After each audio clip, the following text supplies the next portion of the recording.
Hello. My name is Amanda McPeck. I work at the Zanesville-Muskam County Health Department. And My name is Nicole Marks. I'm the Community Programs Division Director at Huron County Public Health. I'm Kaylin Summers, and I'm a Harm Reduction Coordinator at Hancock Public Health. I'm really nervous today because this is the first one I've done of these. So, do you know what button you hit? The top one. Right here, the forward. Okay. So these are our session objectives today. We're talking about hybrid or combined committees of Ohio or overdose fatality reviews and suicide fatality reviews, so the combine of those. Today we're going to learn about some Ohio Revised Code concerning the SFRs. We're going to look at the different health departments and how we are working on those hybrid committees, discuss the benefits, the cons, and then give you some recommendations and best practices for those hybrid committees.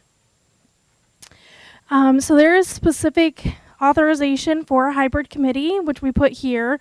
It just basically says that we're allowed to establish a hybrid drug overdose fatality and suicide fatality review committee to review those drug overdose and opioid involved deaths. So the Ohio Revised Code,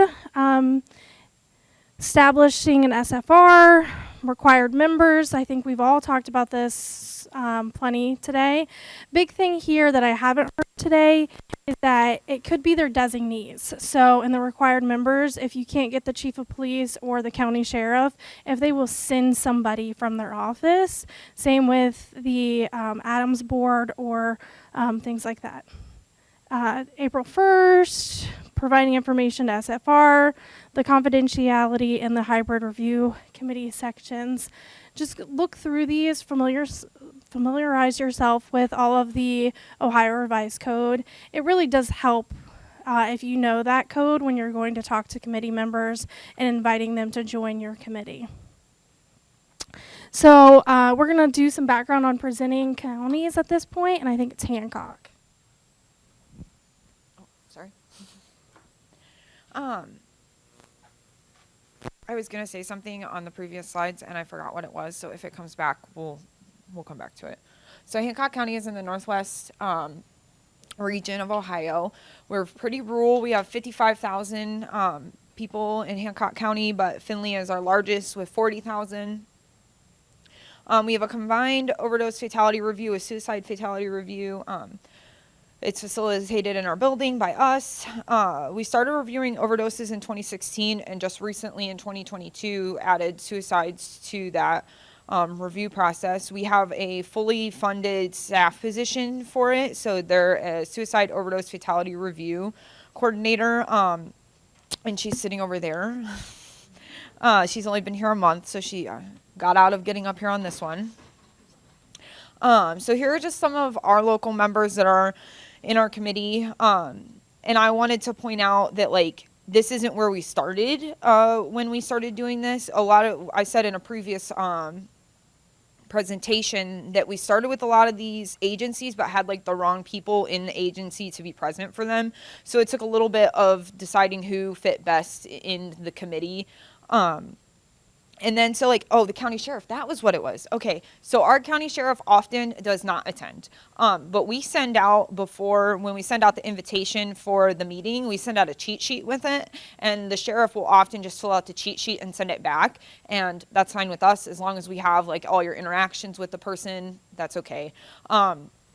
I know that they're supposed to be there, but our local PD does show up, and they're a little bit more active. We are in the process of getting a new sheriff, so maybe they'll change and they'll be a little bit more active. He seems a little bit more aptitude to change than the current one. In 2021, we had 20 deaths by suicide and 20 overdose deaths. We review typically about 6 per quarterly meeting, so we meet 4 times a year, and we review 6 deaths, 3 overdose and 3 suicide.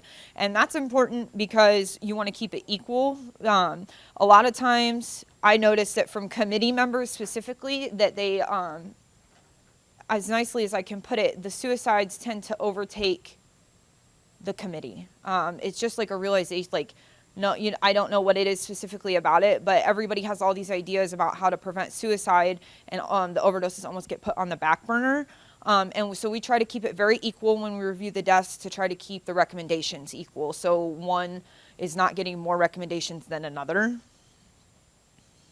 Here you go. All right, so I apologize if those of you who have already heard this, but this is going to be kind of the same overview for Huron County. So we are located in north central Ohio.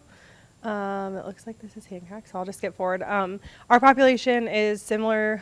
It's about 60,000 people. We're rural. Our largest city is about 17,000. Our committee obviously is a hybrid committee as well.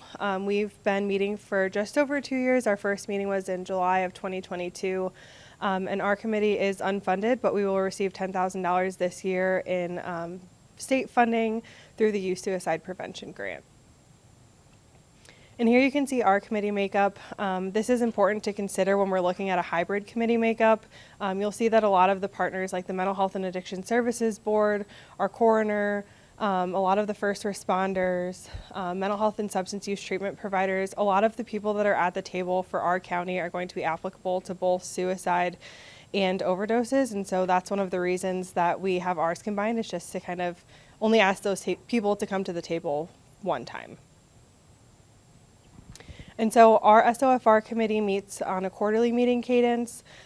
We have a 2-quarter delay that allows time for everyone to kind of get their documentation around, get their information about each of the cases together. And we review all of our deaths. So because we are small, we are lucky enough to have smaller numbers. And so we make all effort to review every suicide and overdose death that occur in our county.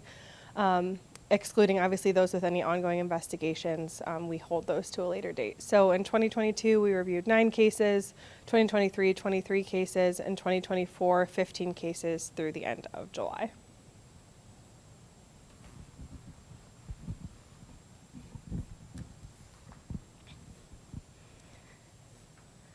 So Muscatine County is located in the southeastern Ohio area. We are a rural Appalachian community.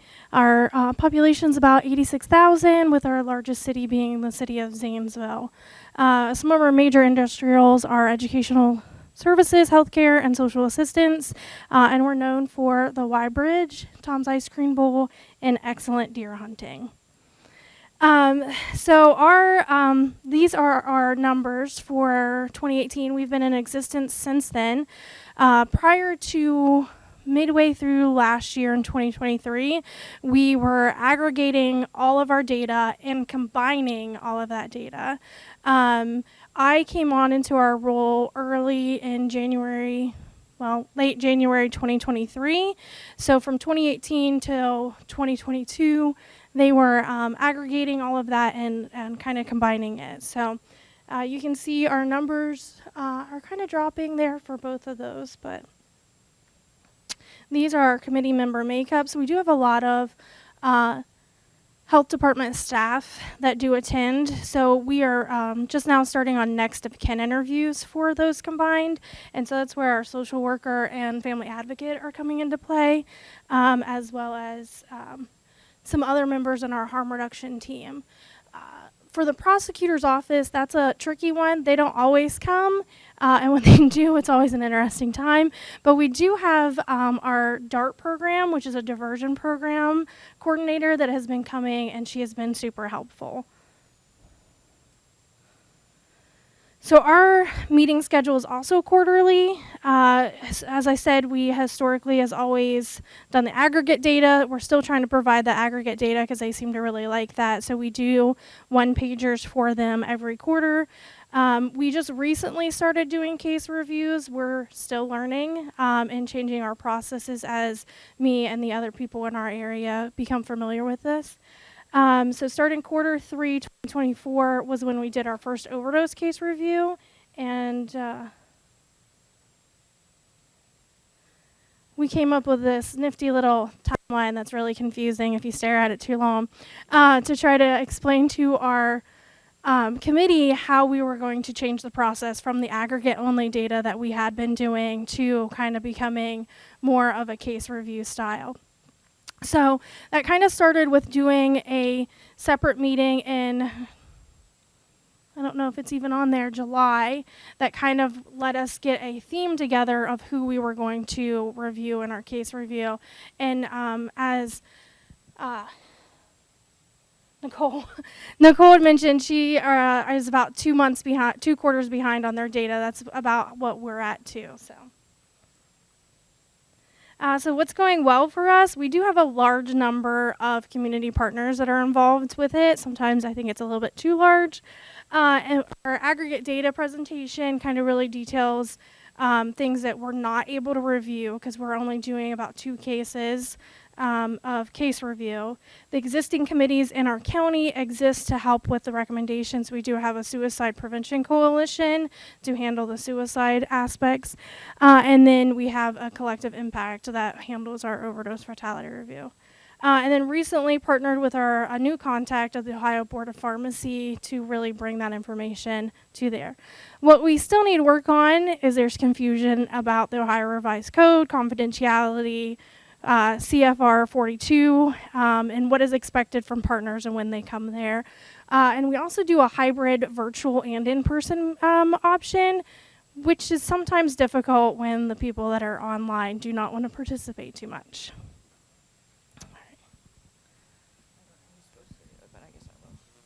Oh, it does say me. I'm just kidding. It's me. Okay, so no, it's okay. Once again, I was going to say something while she was talking. I was thinking, and I forgot it. So when it comes back, we'll visit it again. Promise. Let's see. They already talked about how most of the people that are in the committee are relevant to both suicide and overdose, especially in a rural community because the agencies are small and there's not necessarily a bunch of them. Let's see. It says help with time management, but we spend, I noticed that they only review like 2 or 3 cases at a time. We do the 6 and we do it in a 2-hour period quarterly. And we do that. I forgot again what I was going to say. I'm so sorry, guys. It does make the meetings more worthwhile. But they do like we were talking about in the other one. We do the children fatality also. So if it's a suicide and it's a child, they'll review them in both committees because the committee members tend to be a little bit different than the overdose fatality review. So we noticed that some common factors during reviews was adverse childhood experiences. That people who die by suicide and overdose are often have underlying drug or mental health challenges. That should not say issues, it should say challenges. Sorry about that. Situations in which suicide is not apparent. It makes sense to discuss in the combined group. Recommendation for psychological autopsy. So we were going to get trained for the psychological autopsy through the Suicide Prevention Foundation was paying for it, and something happened where we couldn't finish the training. So now they're offering another one, so we're going to do that one next. But currently we are not doing that.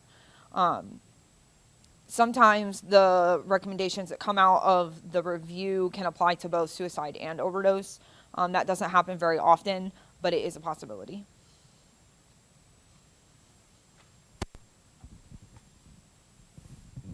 All right, so obviously for our counties, we feel that the benefits of having a hybrid committee outweigh the cons of having a hybrid committee, but there are some things that we have talked about kind of in our groups that could be a hindrance to having them combined.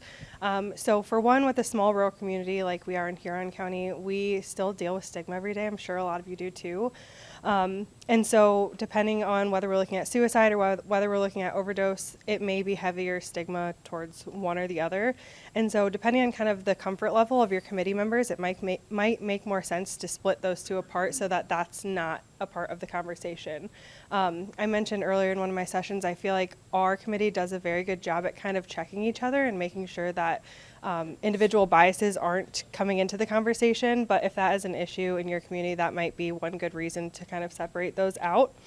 In a similar way, suicide fatality review, as Kaylin mentioned, might be overshadowed by overdose fatality review or vice versa. So if you have a lot of people in your community that are dedicated to overdose prevention, if you have a lot of resources in that, they might be spending too much time on the overdoses or vice versa. So if you feel like one is being severely overshadowed by the other, it might make sense to either split up your committees or just make sure that you have dedicated time on your agenda. As Kaylin mentioned, like, let's do our first hour on overdoses and our second hour on suicides, and make sure to really stick to that agenda so that both are given the time and the effort that they deserve. And then lastly, if your community is seeing very different demographic trends among the two groups, that may also make more sense to separate them up. So if you feel like one committee requires X group of people and the other is a different group of people, it might not make sense to make all of those people come to the same table and sit and have a discussion that might not be wholly relevant to them. But again, in a smaller community like ours, where we do only have a few mental health agencies that deal with both aspects, it might make more sense for them to stay combined. So really, when you're looking at the pros and the cons, our kind of takeaway is we really have to consider the context of your own community, the partners who need to be at the table, and kind of the logistics of what is realistic for your community, because it's better to do it as best as you can than to not do it at all.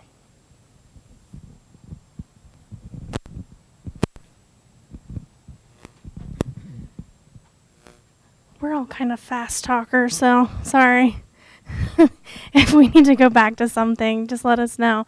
But I think as Kaylin mentioned, I think there was something on the slide that made me think of something that you had said. Oh, the demographics. That was from my case. So the previous facilitator and epidemiologist at the Zanesville-Muskam County Health Department had combined everything, stating that a lot of the cases were similar and everything, but what happened was when we actually split them up and looked at the suicides and the overdoses, they were different. So there were slightly different demographics, different people that we could look at and things like that. So don't do that mistake that we did, which was combining all of them and putting them together. You had said something, now I'm going to... I can't remember what it was that you had said, but you had said it. So, so for best practices in the meetings, just breaking the meeting into distinct sections, as Nicole had mentioned, discussing all of the suicide fatalities together, and then discussing all of the overdose fatalities together. Splitting that data is really important. Make sure that both suicide and overdose deaths get the same amount of attention. So if your county does not review all of the deaths like ours does, make sure that you balance the number of cases that you're putting out there. Also, make sure you have the right mix of agencies at the table. There might be some people that you need to invite just for the suicide aspect. There might be other people that you need to invite just for the overdose. So finding out who those people are and inviting them, and you could possibly split it. We come in at 7 o'clock and go till 9, so our meetings are about 2 hours long. So if you needed to designate that one of those hours was for suicide and one was for overdose to help with those extra members that might need to come and go, that could be really beneficial to you.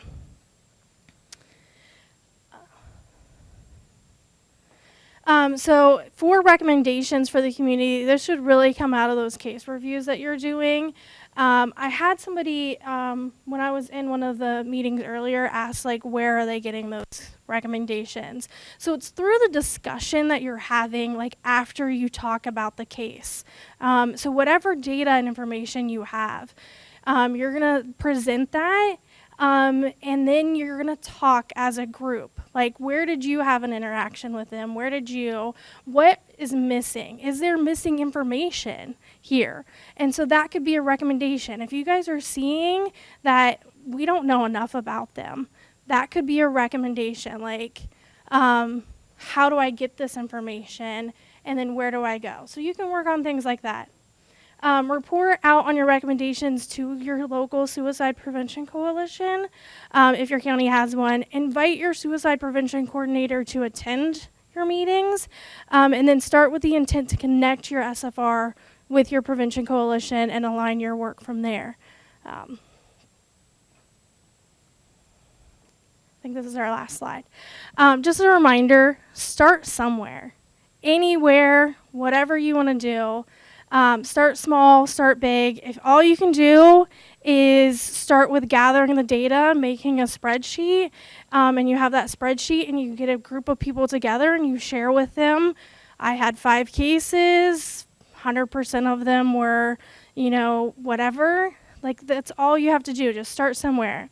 Our experiences are not meant to discourage you from going in any direction that you want to, and do what you can with what you have. All right, and where you're at today. So if you're having problems with the coroner, try going a different route. If you're having problems with your prosecutor's office, just try reaching out into different avenues to get the same result. And then what we discussed in this presentation are just our ideas to get you operating more efficiently and effectively. It's just our opinion on everything. Do you have anything you want to share? I don't feel like I got to share quite enough about that. If you were in a previous presentation, you know that my coroner is not as active as coroners are in other ones, but he does let us review his cases, and then we can take that information back to the review. He is invited because we have to invite him, but he doesn't often come. And then there was something else while you were talking that I thought of, and now I don't remember. Nope, that's it, I guess. Questions? Or do you want this?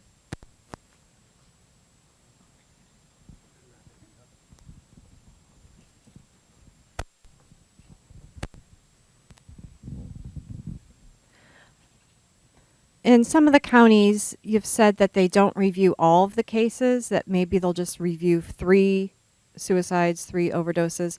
I was just wondering why, and I guess except for somewhere in like Cuyahoga, Franklin, or those larger counties where they might have too many. But and then if you just limit it to 3, then how do you choose which 3, and then what happens to the other individuals who have died? And what happens to those cases that aren't looked at?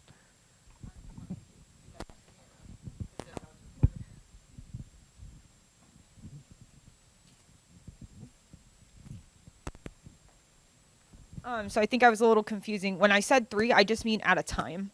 I don't mean we review all of our suicide and overdose deaths in the county. I just mean we do 3 of each at each meeting, which happens quarterly. And they said that they were 2 quarters behind. We're a year behind. So in 2024, we'll review 2023, and then in 2025, because that's how long it takes our coroner's office to get final death certificates, which also is how we indicate if there's an open investigation on it or not.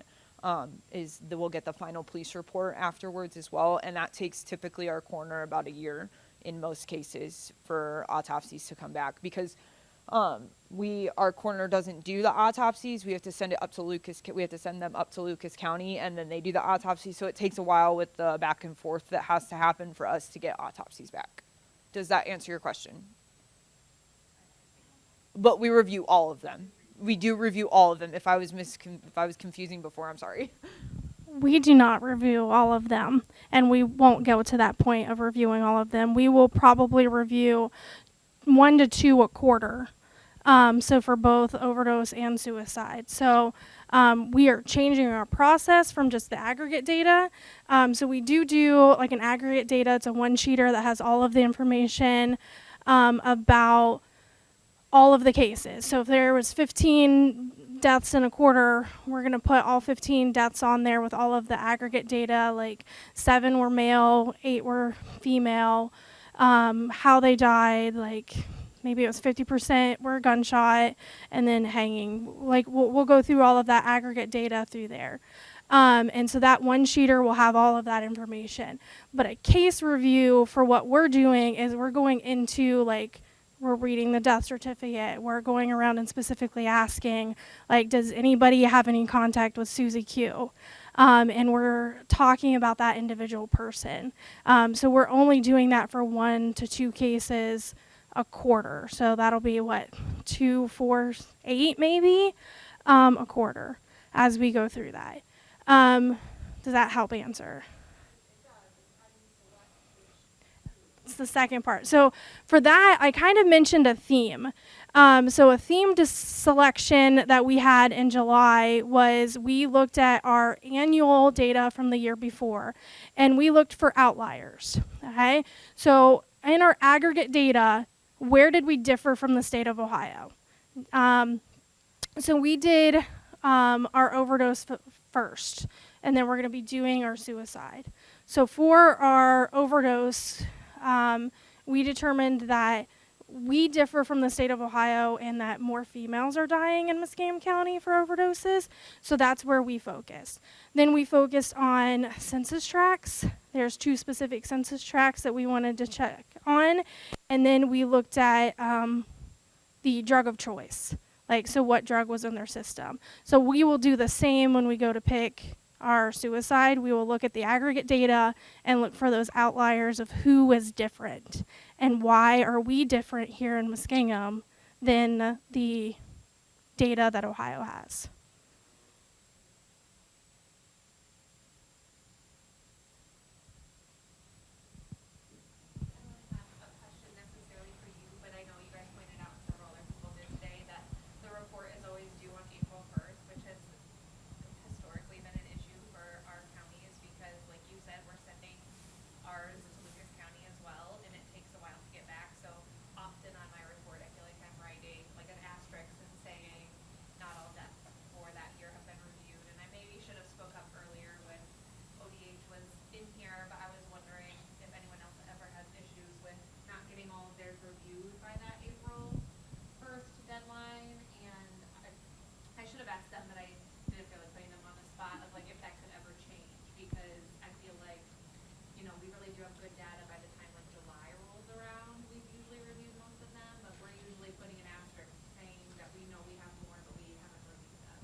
Yeah, so to recap, so annual for April 1st, deadline for the report. What do you do when you haven't reviewed all of your data from the previous year? Do either of you have? We're doing the same thing as you. But we do try and go back like twice a year. We'll go back in June and back in December and try and reconcile the data. And we work with the mental health board to try and cross-check and make sure we all have the same people and that they don't have people we don't have and vice versa. But I think on the annual report this past year, it was broken out a little bit differently where it broke down like for 2023, what cases did you review based on the year that they actually occurred? Yeah. So I feel like it was a little bit different and that took a little bit of like digging in the data for us too, but that's all we've done too is, I mean, I don't have an answer for you other than we're doing the same thing. Change it because I do feel like, and for us, so we cover 4 counties as a mental health board, so we're like going back and playing catch up usually, and so I tried to update, because we cover 4 counties as a board, I kind of created the template that the health departments end up sending in because I selfishly, selfishly I wanted to be able to compare all 4 of our counties' reports, so I was like, I'll create a template, you all fill it out. So I'm always trying to go back, but is anyone in here work really? No. Sorry. I should have spoke up earlier, but I'm really not a forward person, so it would be nice if it just changed and we had a little bit more time. Didn't they say to if you have any changes that need to be made to just put it on the report, like to note it? Okay. I just wish it could all be like once it's like all wrapped up and done instead of Yeah. because then I have like 5 files and I'm like, okay, which one was the most recent one? And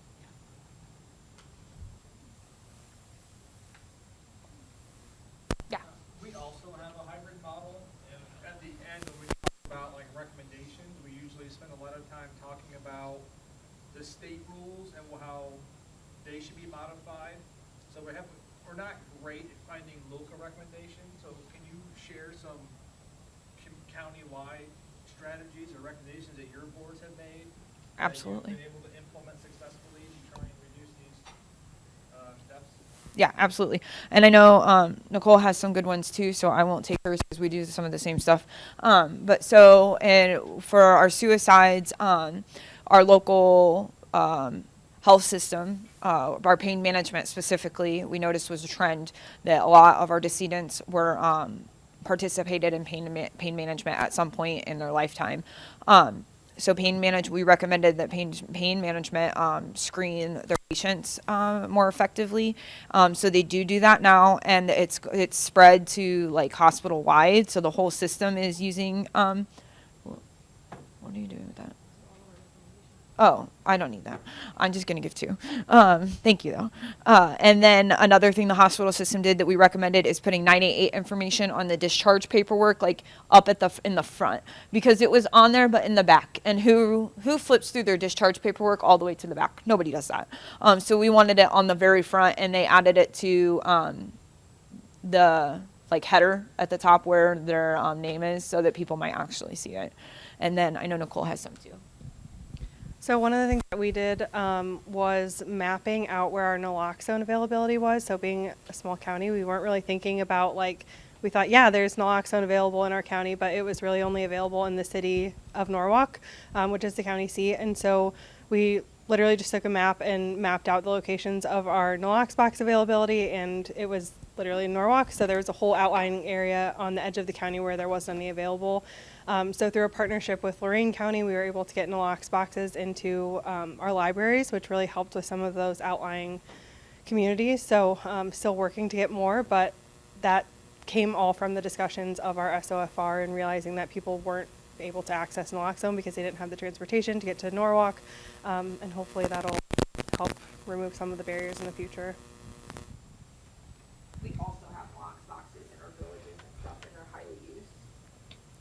So in Muskingum, from our last case review, which was more focused on OFR, we came up with that we needed more peer recovery support and next of kin interviews, because in the one, we didn't have enough information about her. Like, there was no information to share or talk about. So being able to look towards like next of kin interviews or like reaching out to the families was going to be super important for our community. So that's what we're working on in our community.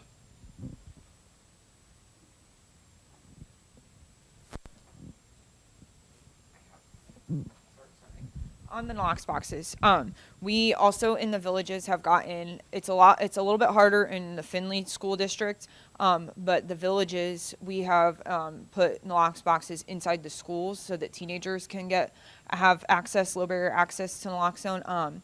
That's not as widely used, and we think that is because there's cameras in a school building, peers are looking, but we're getting them into the schools too, and not just for emergency use. All the schools have them for emergency use in Hancock County, but we want it to be able to so that people can take them as they need them for peers, for home life, for themselves. You know what I mean? Like just getting it into the hands of the people that need it. And oftentimes teens you don't think about teens needing naloxone, but they do just as much as anybody else does.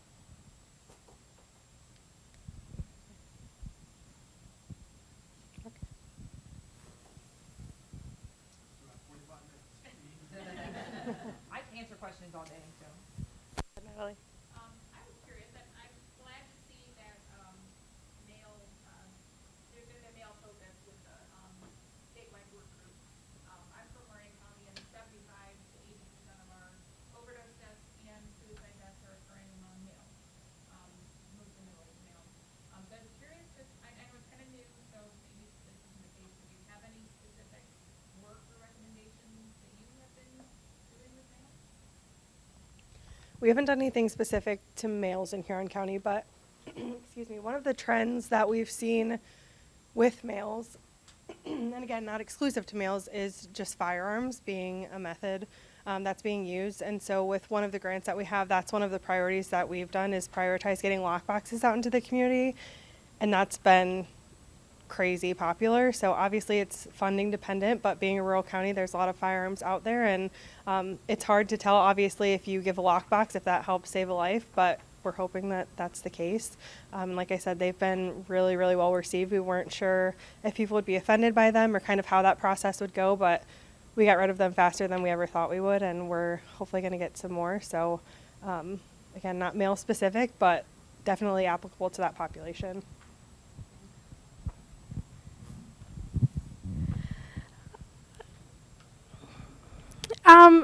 So we're still like brand new and trying to figure all of this out, but I think like I mentioned it in our slide. We're like a big deer hunting community in our area, so I'm pretty sure there's probably more guns in Muskame County than people. So with that, I know one of the things our Adams board is working on is Lifeside Ohio, which is my understanding is we've recently got a Southeastern Ohio rep. I think there's been reps in the other counties for a while, and wanting to bring that person around more and kind of going around to different places and things. I think if you guys aren't familiar with Lifeside Ohio, they are an organization that the Ohio Suicide Prevention Coalition is working with, and they are bringing gun owners to talk about suicide. I went to a presentation down in Athens probably last year, like December 2023, and it was a really good presentation. We got to hear from gun shop owners, we got to hear from veterans, we got to hear from deer hunters and like their opinions on it. So I think that's key, is making sure that you're having people that want, like, that know about guns and like guns are their lives, talking to people that way. So I'm really excited to see what our coalition can do to bring that to our community. I don't know. You can just speak to any of us, that's our OSPF, that's our campaign, and we can provide any of those Lifeside Ohio resources. Whether we can ship you hard copies, email you digital stuff, whatever you need, you can get. Yes, you were the last section to get an ambassador. We probably need it more than anybody. So I know that my local ADMIS board, I'm not sure who they got it from, but I know that 988 did an initiative specifically for men, and we got a lot of posters and flyers and cards that were pictured with men, and I'm sure those are still available if you're specifically looking for them, and we did distribute those in our county. And I don't know if that's a recommendation that necessarily came out of the review, but I do know it's something that our county is doing specifically for men. And then another thing, when you were talking about the guns, this made me think of this.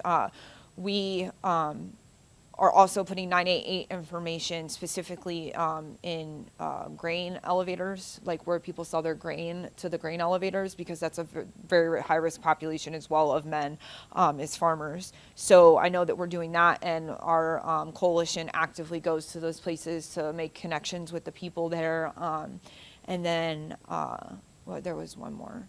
We also do gun locks. We provide them to the gun shops and to events and stuff like that. So again, that's not necessarily geared toward men specifically, but the grain elevators I thought was probably a good one.